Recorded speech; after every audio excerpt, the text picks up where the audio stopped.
So GameStop had kind of a messy Switch 2 launch due to a certain office accessory, but now they're trying to turn things around and use it for a good cause.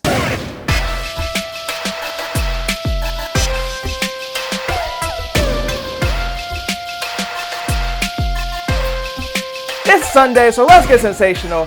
I'm Mike, and I'm back to talk about the gaming news. And that means staplers are back in the news again, everyone's favorite Switch 2 accessory. So we talked about the fiasco during the Switch 2 launch where a GameStop in Long Island used a stapler to attach receipts to the box, resulting in the screen being punctured. GameStop quickly reached out to the affected customers and got their systems replaced, so it wasn't a big deal, it was just more of a funny story. Well, now GameStop is giving people a chance to own a piece of Switch 2 launch history as they are auctioning off the stapler along with one of the Switch 2s that was damaged by the stapler. Yes, it has been repaired, but the proceeds are going to charity. GameStop CEO stated that if the auction reached over 6 figures, he would include his pre-owned underwear, which the auction is currently over $200,000. So whoever wins, enjoy the bonus, I guess. Hopefully they've been washed first. All laundry aside, the auction is going until July 17th, so if you have an extra $200,000 or $300,000, you can hop in the action too. The proceeds are going to Children's Miracle Network hospitals, and I will give GameStop credit. This is one thing that could have been a negative that they've turned into a positive and are using it to help people. But of course, we can't stay in the positive for too long. We gotta go back to the negatives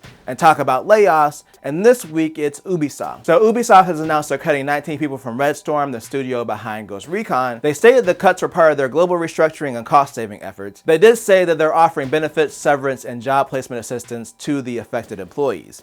So hopefully these people can find positions elsewhere. But again, it is hard to find positions right now considering that most of the industry is either cutting jobs or not hiring. Ubisoft is one of the companies that have done a bunch of layoffs in the past, so I wouldn't be surprised if we see more from them, but hopefully not on the level of what Microsoft did last week. And speaking of Microsoft, I do have a follow-up from last week, as one of the companies rumored to be affected by the layoffs was Romero Games. They lost funding for several games when their publisher pulled out. And the reason I say rumor is because they never said that it was Microsoft that was publishing these games, but that's a speculation given that it happened during that big wave of layoffs. Well, there was a rumor that the studio may be closing to them losing funding. Well, the studio's founder, John Romero, the creator of Doom, by the way, I know I didn't mention that previously, I don't know why, but he put out a statement basically saying that the studio isn't closed and he's doing everything in his power to ensure that doesn't happen. He also stated that due to confidentiality agreements that he couldn't say who the publisher was that pulled out, but they are working on finding more funding. He did mention that they'll have to reassess staffing at the studio as a result of this, which of course means that they'll probably have to cut people, which of course sucks, but given the circumstances, it's understandable. So yeah, it makes sense why he can't come out and say that it was Microsoft if they signed a confidentiality agreement, but hopefully his studio can find a new publisher or funding and stay open without having to do any cuts. Unlike a popular ROM site who had access to their own website cut, and that's what we're talking about today. And our final story. So Nintendo has been going after ROM sites and emulators for a while now, and similar to a Pokemon, they've started to evolve over time. Would this be a regular evolution or a mega though? But anyway, they've enlisted a new partner in their emulation crackdown efforts, and that's the FBI. So Switch ROM site NSW2U has had its domain seized by the FBI as part of an ongoing investigation, as the message on the site now reads. I think we can assume that it's an investigation from Nintendo given their history.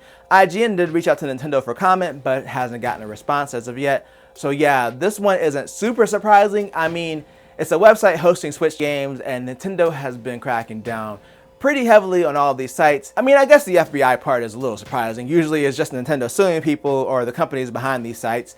But yeah, I feel like having a ROM site in 2025 is super risky and probably just not worth it. But while Nintendo's been battling piracy, they've also been battling questions about Switch 2 concerns, namely the pricing of the console and the pricing of games. And during a recent shareholder meeting, Nintendo's president answered a bunch of questions about the Switch 2, and of course the whole pricing thing came up. Basically, he was asked if they thought that the current price would be a barrier for their younger audience. And the answer was the same as what they said before, that they're monitoring the price to see if that becomes an issue at some point. And considering they broke a bunch of sales records at launch, I'm sure they probably aren't worried about adjusting the price of the console right now. But another topic that was brought up was the increase of work on the game developer side and how that was going to affect the prices of the games. We saw the prices of the games go up to $70 and $80 on the Switch 2, so of course that's a valid question. With them working with 4K and ray tracing now on the new hardware, that's obviously going to increase costs and the time it takes to develop games. But Nintendo's response was that they believe that they need to invest in making development more efficient, and they also believe they can offer games with a shorter development cycle that still provide novelty. So it sounds like they'll probably put out some games that are shorter and smaller in scale, and then still have their bigger releases, which is what they've done in the past anyway.